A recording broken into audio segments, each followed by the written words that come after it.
Podcast Network. Hockey is more than a game, it's a lifestyle. It's you, the diehard supportive fans, your favorite players who are on the team you cheer for, and the organization who supports them. The companies that make your gear, bags, and beer league sweaters. The hockey moms and hockey dads, and everything else that makes this house of hockey your home. Come on in. I'm Breezy. And I'm Rae. And this is our house. What's up, everybody? Welcome back to another episode of the House of Hockey podcast, episode 122. I'm one of your hosts, Breezy.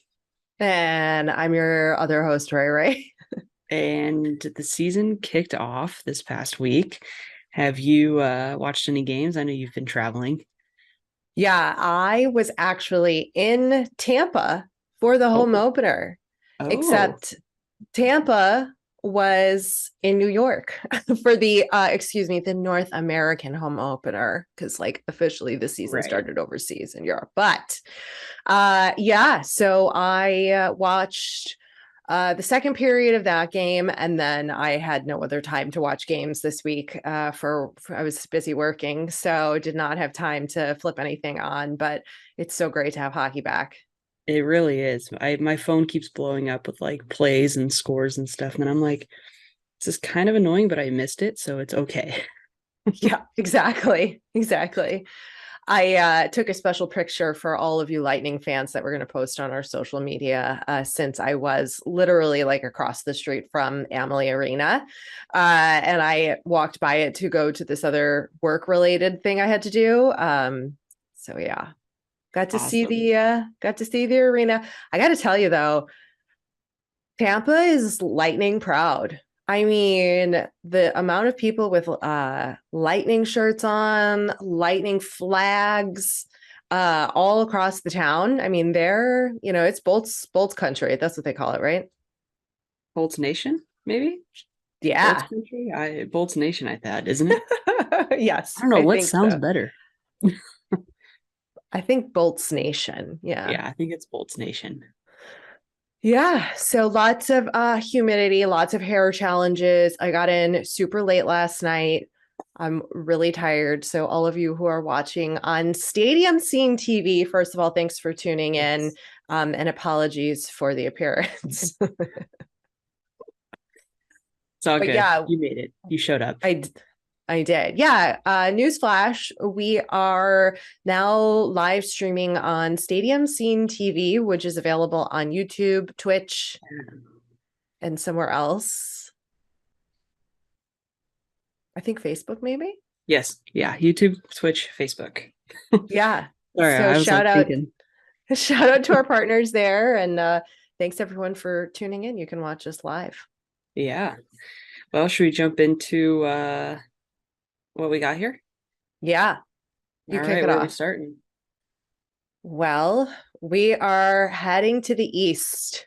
We are going to talk about the Eastern Conference this week. We've done two of four divisions so far. So we've got the last two to cover this week and next. And we're going to start with the Atlantic Division. And we're going to start with the Bruins, who have made a few changes, but for the most part, their core roster is really the same. There's no big moves coming out of them. They've got a new head coach, Jim Montgomery. As we know, Bruce Cassidy is now the head coach of the Vegas Golden Knights. And I think we can expect a lot of the same from them from last year. Yeah, and one of their key players from a few years back, David Krejci, came back, where he left to go play in the Czech Republic to be closer with his family last season. So I think they were just missing his overall presence last season. They obviously did well, but I think having him back is really going to kind of tie the group back together again. For sure. I think we can expect some good action from the Bruins across this season. And hopefully I can get my butt down to Boston and get to the Garden to watch a game. That's a goal this season for me. Yeah, you have to. I know. Let's head go ahead. We'll head to the Sabres. So I don't think we can, count the Sabres out this season. I know everybody's giving a lot of eye rolls probably, but let's not forget they have Owen Power, the first overall pick from the 2021 draft. Rasmus Dahlin from 2018. They've got Jack Quinn, Dylan Cousins, and I think this year maybe we'll start to see some of that young talent really start to perform on the ice, or at least I'm sure that's what Sabres fans are hoping will happen this season, and that they'll have a little bit more. Here's a fun fact for you. They had the youngest opening night roster in the NHL. They had their average age was 25.58. Wow. That's crazy. Yeah, that's That pretty is young. wild. So I think that gives hope, I think, to Sabres fans, and it's no longer all resting on the shoulders of Jack Eichel out there in Buffalo. Yeah, and when you have a guy like Alex Tuck that comes in, who's a Buffalo boy, who's obviously really proud to be there, I think having players that are going to be proud to be playing in Buffalo and for the Sabres, I think that's going to say a lot, and I think that's going to probably start to show through the season. That's right. I forgot about Tuck heading back there. Yeah. Yeah, That's some good leadership. To hope that Kane was going to come back, but we're not talking about the Blackhawks. Sure not. Gotta scope. Shoo, let fly. Water off a duck's back. Okay, you take this next team because somebody really important and special to Breezy is there. My boy, Matthew Tkachuk, went to the Panthers. We talked about that on episode 120. He signed an 8-year contract extension, and he's making bank, deserving. And they obviously lost Huberdeau and is it Mackenzie Weegar, right? Yeah, also left. So the Panthers are they lost a couple key players, but then they gained Tkachuk. Can he, perform as well as the other two did? Completely different dynamic, obviously, but I think it's going to be interesting to see how they do this season coming off of such a high last season. So we'll see what happens. I mean, we keep saying that with every team. I know we're probably sounding really repetitive, but it's just so up in the air, and like it's weird what I can't wrap my head around is when a player goes to a team and they haven't played there, but then they sign these like lengthy extensions, and it's like, but how do you know you're gonna play well with your line mates and in your or for that team for all the things? Like, you would think that they would want to get at least one season under their belt before signing a long-term contract, but there's probably more to it, obviously, than the way I'm looking at it, but that's just my opinion.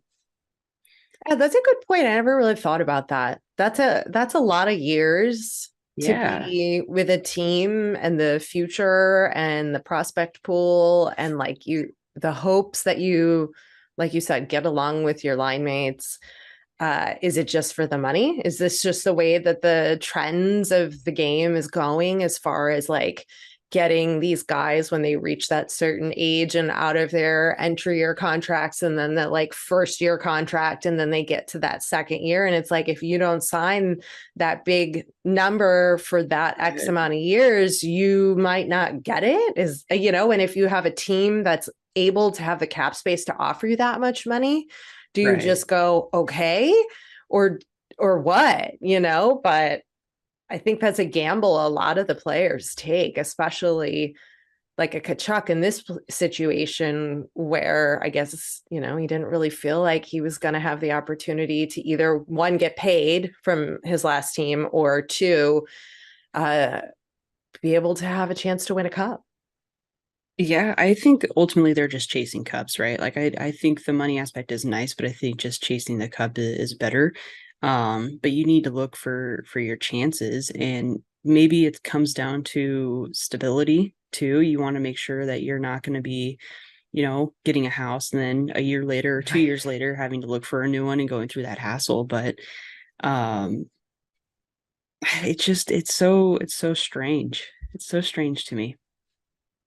It's an interesting life these days, like, for sure. But as far as what Tkachuk brings to that team, I think obviously he brings a lot as far as skill, but I think the energy he's going to bring to that Yeah. room and that, Great energy, a different yeah, kind of like vibe too.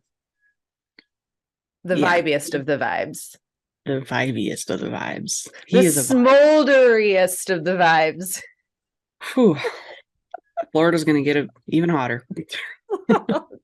It's so damn hot there. I don't know how people live there. I don't know how I lived there. I can say that because I lived there. So hot, Is it? I don't so know. humid. I've never Breezy, been. I should have. You've never been to Florida? Oh, What? yeah. I've never been. Ever? No. You act like going to Florida is like a normal thing. Like It is. not a lot of people just go to Florida. It is. I guess maybe that's more of like the East Coast thing because like people always retire, like snowbirds, Yeah. they all like so many people retire and go down to Florida. So it's like Yeah. Florida or Arizona. You're Yeah. you're just going to Arizona. I'm just going to Arizona. Yeah. I mean, I saw when I was driving from where did I go? I flew to Atlanta and I drove down to New Orleans. Yeah. So I technically drove by the border. I saw like a little sign that said like Florida this way. That's the closest I've been to Florida. I mean, it's just as humid as it is in New Orleans, but it was like sidebar, everybody who doesn't care. I would blow dry my hair in the hotel room in the air conditioning, and it looked like perfect. Not a single flyaway, all the volume. It was like ready for camera. I walked the 5-minute walk outside to where I was going, and my hair looked completely different than it did when I left. Like and I use like good hair products, whatever. It's a thing. It's a whole thing. That's funny. But when I was in New Orleans, it was December, so Oh, it was cold, so it was good. yeah, that's the time to be there. I'm going to be there in December too. It This was year. I'm very awesome. excited. Like that, Yeah. like December gave you like a vibe in New Orleans because it was all like gloomy and it was like this is sick. Oh yeah. What'd you do when you were there? Did you go on a ghost tour or anything? No, we were gonna do a swamp tour. I really want to go do a swamp tour, but I guess that's more Yeah. of a Florida thing. Like I feel like that'd be fun to do in Florida. We just kind of like bar hopped. We didn't do anything really. It was so I was with my friend who he basically invited me to his friend's 30th birthday party. So I knew nobody except for my friend. And I was in the house with like 15 people. So that was fun. Nice. That's a lot of people. Especially for me not knowing anybody. And I am a very, very, very like Yeah. Yeah, that's a lot. yeah. I love that city. I'm excited. I want to like make a bunch of dinner reservations like now so that Yeah. I have them in place so I can try some of the new restaurants that have gone. Another place I've also lived, New Orleans, Florida. Yeah. Anyway. You gotta go Yeah, visit okay. Corey. What? You gotta go visit Yes. Corey. Yeah. Yes. Yes. And um Kevin. Pozo. Kevin, thank you. I remember people by their handles. I'm like 10-8 pop. Like, Yeah. yes. Got a lot of people need to see down there. But okay, sorry, I digress.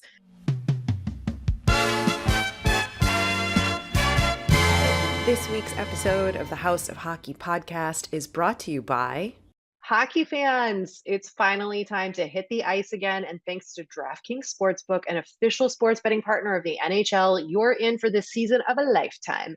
New customers can bet $5 on any team and get $200 in free bets if they win. If that wasn't enough excitement, you can turn small bets into bigger payouts with same game parlays.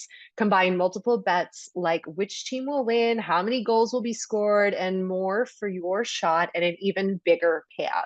DraftKings is safe, secure, and reliable. You can deposit and withdraw your cash whenever you want. Download the DraftKings Sportsbook app now. Use promo code THPN.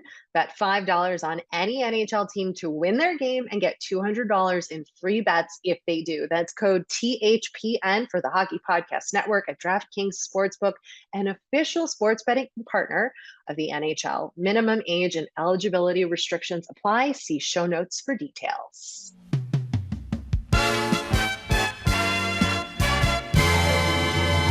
The Canadians. Mm-hmm. A lot's happening. A lot's happening there. They've got a new head coach in none other than Marty St. Louis. Yeah. Who is very happy to be coaching. He loves this game so much and feels like I couldn't find the quote. I had gotten a notification and it was something like, I don't have to do this job. I want to do this job, or like, I need to do this job. I don't know. It was something super aspirational that I couldn't quite repeat accurately back to you guys. But what do you think he's going to do for the team from a coaching perspective? I think he's just going to be more relatable, and he's going to be able to get to the players a little bit more, be able to maybe communicate better, and just overall like speak better language as when it goes to like providing, specific plays and making sure to not, I think I think the Canadians are definitely going through a little something, right? They obviously make it to the cup final, and then they end up in like second to last place, whatever it is, the following year. And then you have Carey Price, who's been going through his struggles and then like expected to come back, and then now maybe never coming back because of, career ending issues. Injuries, knee, hip, back. Like everything. every bonus. Poor guy, Yeah. So I think that they just have a lot to get through. And I think that having, Marty come in is going to kind of be like a really good building block for them and start to give them some really good structure. And then we obviously have Kirby Dach that came. And I think that he's going to be, not only is he very, very tall, he's going to be like a good, like standing structure for them as well. And a good guy to lean on too. I think so. And they've got Cole Caulfield there and some young talent as well. And I think it's going to be good for them to have Doc. And they're going to have to figure out the goaltending situation. I just lost hearing. Can you hear me? I can hear you. Yeah. Oh my God. Something just happened. I thought I went deaf for a second. Talk to me. I'm here. Can you hear me? Oh my God. That scared me. Oh boy. Freaking AirPods. It just sounded like it either died or I lost my hearing and I just freaked out for a second. Anyway. It probably just died. I don't think you would just lose your hearing for 3 seconds and then come back. Oh my God. Anyway, I think that it's probably not going to be the best season of what they could be this year. I think this is the year for them to figure out what works, what doesn't, and what missing pieces they need. Maybe at trade deadline, and then also from drafting and other things, because I don't think they have all the pieces put together quite yet. Right. Yeah. They're working on it. They're getting there. They're working on it. Yeah. Talk about the next team on the list, which is another one of your teams. Yeah. I feel like, wait, Leafs, you need to have four. I've decided you need to have 4 teams. You need to have 1 team from each division. Okay. So you've got Central with the Preds, Pacific with the Kings, Atlantic. Where are we? Which one are we talking about? The Atlantic. I hate that they renamed them. Atlantic, you've got the Leafs. You need a Metro team. All right. Check back with me next week. I'll pick one. Yes. Pick one by next week. Got it. Okay, I can do that. The Leafs, dang. They lose Campbell and they gain Matt Murray. And Matt Murray obviously had a little owie.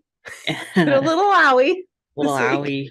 And then I saw a headline yesterday that Campbell was he's really mad at the Leafs, and there's a mutual like feud. I don't want to say feud, but I'm going to say feud because that's just a better word to say. And who doesn't love a little drama between them? So they really relied on Campbell. He came in clutch last year during a lot of games, and Matt Murray obviously is a great goaltender, but I think Campbell he obviously got a lot of hype, and he signed a great contract over with the Oilers, who I think are going to be a force to be reckoned with this season, but that's a couple episodes back. So I still think that they're going to have some issues when it comes to, goaltender um, performance, especially with Matt Murray. I think that, I mean, if he's injured, if he's got a little owie right now, sometimes goaltenders, when they get hurt, when they come back, they're not okay. They come back too soon. So the Rock at the home opener, kind of cool. Austin Matthews is like, I was just minding my own business. And then Yeah. there's the freaking Rock. Yeah, So it weird. was a little strange. I was like, why is he there? Is he Canadian? I think so, actually. Okay. Maybe. I don't know. I I don't really don't know. know. And then they're talking about Mitch Marner. I haven't done it's been I need to do my more research, but Mitch Marner potentially going to be a more of a defenseman kind of player, Yes. and that could be cool. That could be good. Yeah. Um, but that's not Listen, going to be the answer for anything. So they are committed to this team. Like the players they have, they are committed. And if they are. they need to put Martyr on defense, they're going to do that because, like, they're not getting rid of him. Right. And if that's going to change up the dynamic, like, I think like management and like they're stuck with what they have. Like they are Yeah. convinced that that team is going Mhm. to win a Stanley Cup. And so they're going to do all kinds of weird shit, like bring in The Rock. I mean, whatever to get the boys hyped. I mean, I don't know how much that impacted Austin Matthews, but Yeah, but then you have, Wayne Simmons, who was, presented to all 31 teams as being available, and it's like you're gonna have a grit guy who you guys need on your team, be potentially leaving. He doesn't want to leave, and I mean he plays well for them, but then they don't play him, and it's like they obviously lost in the playoffs last season, and they weren't playing Simmons, and I think that he needed to be in there. And listen, I'm not a coach. I'm not a GM. It is what it is. I'm just stating my side of the things, but I don't think that they should be getting rid of Simmons. And I hope that he stays. He wants to stay. And like you said, they're all committed. And I think as long as you have commitment to your team, you can play really well. But they just got to get over their first round exits. where do the Leafs end up in the standings in their division at the end of the season? First, second, third, or wild Where are card? they going to? Yeah. In the Atlantic, like at the end of the season, where will they end up? Bold prediction. I'll say two. Wow. Okay. I was going with it. Two sounds like a great number. Just making shit up here left and right. You're welcome, folks, for the hard-hitting analysis. That's why you listen to us, I know. um, should we is that all you had for the Leafs? Do you have any other thoughts and prayers you wish to send to them? I have a lot of thoughts and prayers, but we're gonna move on. Let's head on up to Detroit, which I always forget that the Red Wings are there. That always just seems so off to me, but that they're not in the Central. Like, do you know what I mean? Like, I don't Yeah. know. It just seems weird to me. But the Red Wings not expected to make the playoffs. They're still in their figuring things out phase. I know they're not quite performing as well as they would like to. They've definitely made the necessary changes over the last couple of years of trying to add, the grit, the veteran people that they needed, the pieces, but it just quite hasn't sort of settled in. And then what is this note about this trade rumor happening with one of Yeah. their core Yeah, I saw that pieces? there was a rumor that Larkin could be potentially moved at the trade deadline. That is I feel like it's kind of bogus, but listen, the talk is out there, so I figured I might as well put the note in there. He's a Michigan boy, though. I'm pretty sure Yeah, he's and he's from the captain. Michigan and He's the like, captain. yeah. He's kind of the face. I mean, but sometimes you need to shake things up. And if it's shaking it up that much, maybe, I don't know. Would Larkin go to the Canadians and just crush it up there? Like, is that a better opportunity Oh, for him? I don't know. I could see that boding well for him. Yeah. Yeah. All right. Keep the eyes on the rumor mill for that one. Let's talk about the Lightning. Uh, Based on what I saw in Tampa on opening night, where they were not playing at the time, I think they've got potential. I don't think they win a cup. I sort of I don't know. I don't want to say that I think that it's over, but I still think that they've got a real quality team that is a force to be reckoned with. And I'm also just really happy that Steven Stamkos' son got to drive the Zamboni on the ice. And, that I just love a full circle moment with a story like that. Yeah, absolutely. That was a good one. I saw the headline. I was like, that's cool. Yeah. You think they're going to be able to keep up and really make a good deep run? Listen, I I mean, they have the think, best goaltender in the league. I mean, yeah, who's also on my obviously, fantasy team, by the way. right. So, Rangers fans would disagree with us on that, but well, I also have Shishirkin on my fantasy team as well, so I doubled down. Anywho, Breezy's winning. That's all that matters. yeah, that's fine. I think that they can keep up the pace, but I think they have a pretty big chip on their shoulder. I think that their ego could get in the way of things a bit. Um, that's all I'm gonna say. Okay. And what about the Sens? You think they're going to Dude, be I hot this think season? I think they're gonna do pretty well this season. And I told you that like before we even started the first episode back. And we're like, now we gotta wait on this. And I'm like, how am I supposed to wait on this? I'm print look at like their solid like lines, right? Like they added where they needed to add. I think that they're gonna be okay, hot this year, yes. But maybe is that a little too aggressive to say? Maybe, I don't know. Um, but I do think I think that they can make the playoffs. I think they can if they can gel with all these new additions. I mean, they've got DeBrincat, Yeah. Giroux, Talbot, Tkachuk, the other Tkachuk, and it's just a matter of like coaching. Can they get the right line mates? Can they get the right lines? What's their record so far? I don't know. I should have looked at What's this the before we recorded. Senators' record? I'm asked Siri for us. Oh, well, they're 0-2. So as of Sunday.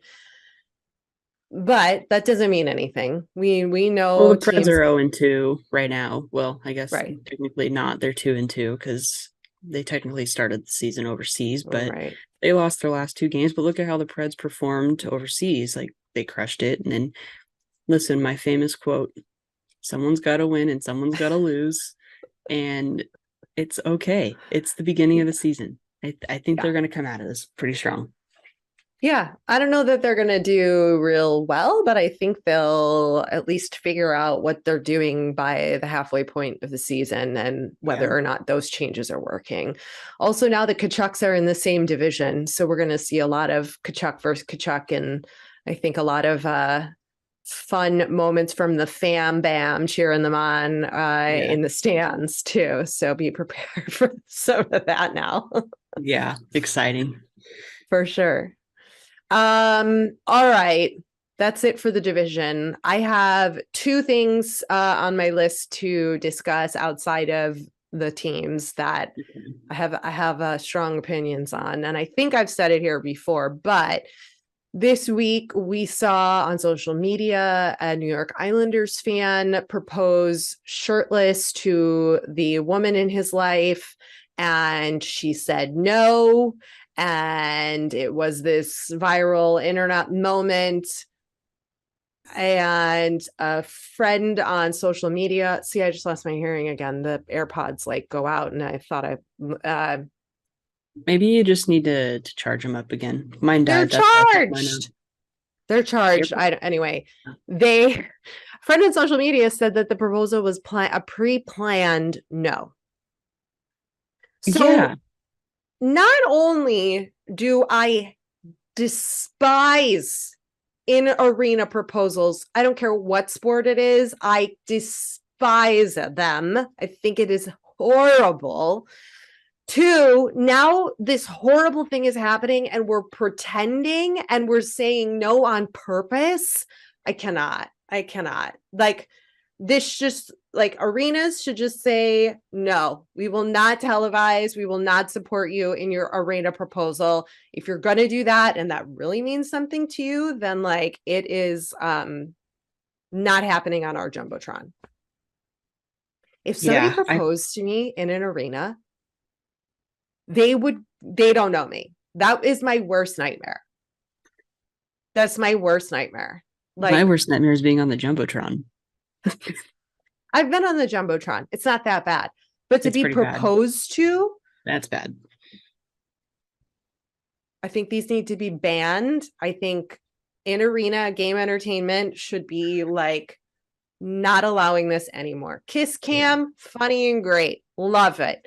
All the other things we do, terrific. Proposals, no.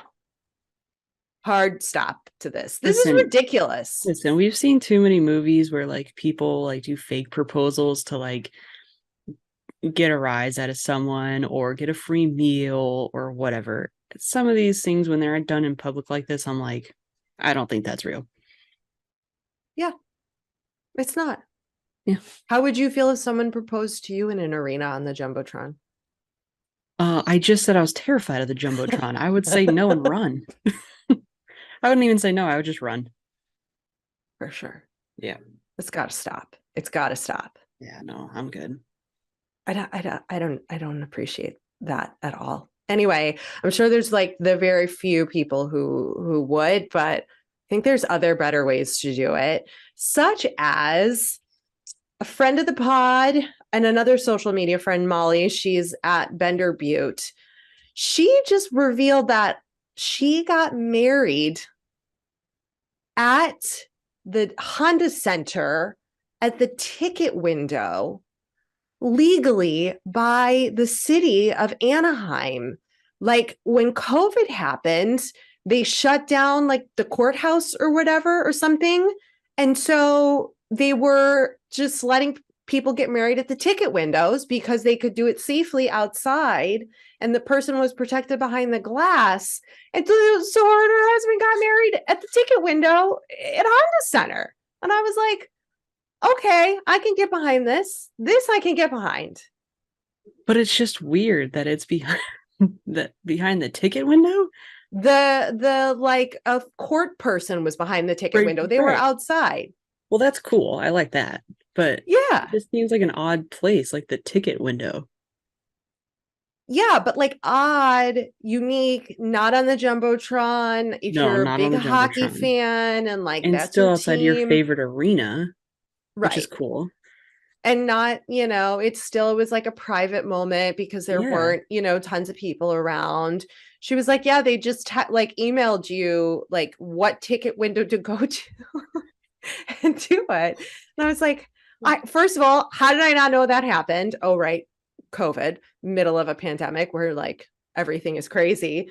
And I was like, send me all the pictures. I want to see this. I just thought it was like such a unique thing and a much better way to incorporate proposal marriage situation. That is pretty cool. In a unique. I was like confused by this whole like ticket window thing. Like it's like you walk up and just like obviously it's pre-planned. Like you don't just like walk up and be like, hey, I'm gonna get married. But you like Pretty hand cool. your marriage license through the little slide thing under the glass, and then they check it over, and then they slide it back and you sign it. And then because you can speak through the glass, they're like, do you, Molly, take so-and-so, and they got married there. That's pretty cool. That's That's interesting. way more interesting than a Jumbotron proposal. Why didn't that like make it like more known?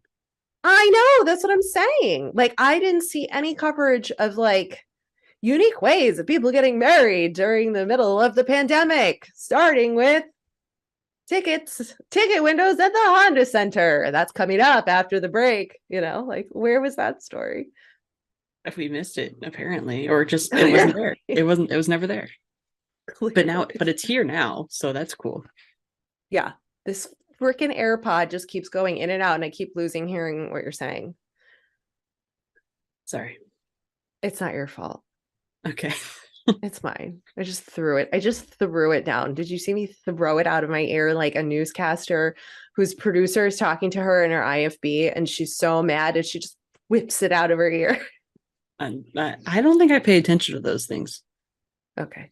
I should just stop talking. Those are my thoughts. Oh, and Blackhawks got a W. I woke up to a W this morning, our first W of the season. Go team. Go team. That's awesome.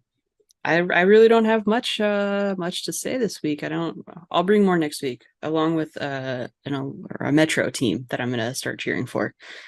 You got homework, girl. You got homework. You gotta round it out. Yeah, I guess.